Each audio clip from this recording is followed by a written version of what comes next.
Assalamualaikum tuan-tuan. Alhamdulillah bertemu lagi kita di Unggas Farm Keratung Channel.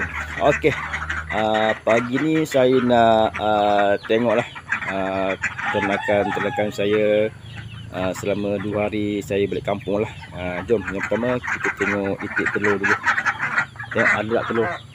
Alhamdulillah ada telur tuan-tuan. Okey, adalah beberapa biji.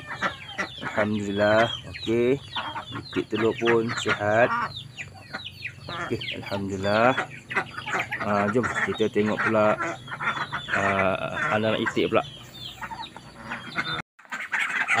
Jom kita tengok anak itik pula. Okey, anak itik pun sihat, alhamdulillah.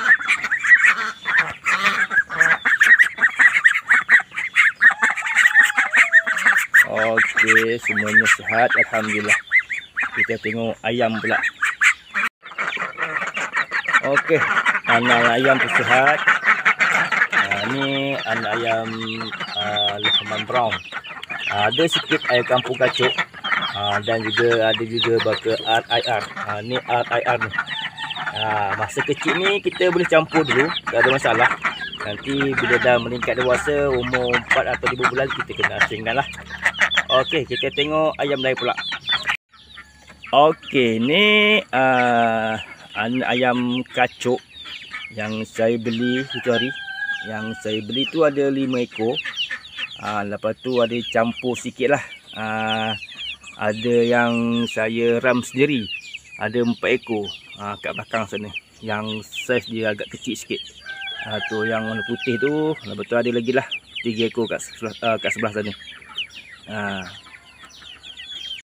Okey, yang ni pula anak ayam kacuk juga.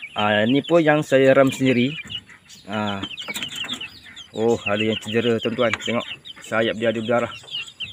Ni mungkin dia bergaduh ni. Tengok.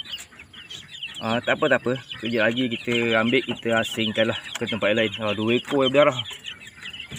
Okay, tak apa. Nanti kejap lagi bagi makan sekarang, kita ambil, kita asingkan.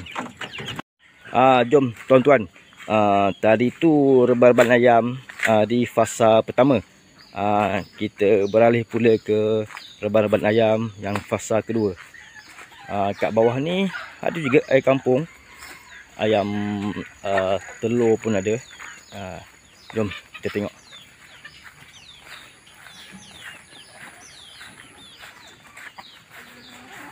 Alhamdulillah sihat. Okey, ni ayam kampung yang saya tekan sendiri juga. Okey.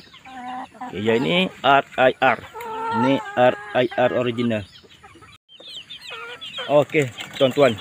Ni juga ada anak ayam kampung kacuk. Alhamdulillah sihat. Semuanya lapar nak makan. Okey, kejap lagi kita bagi dia makan lah. Okey, satu lagi kita tengok RIR.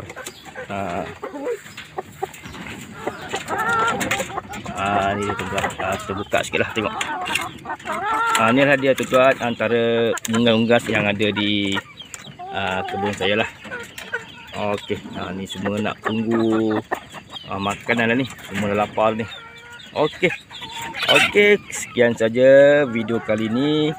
Kita berjumpa lagi di episod akan datang. Assalamualaikum. Terbaik.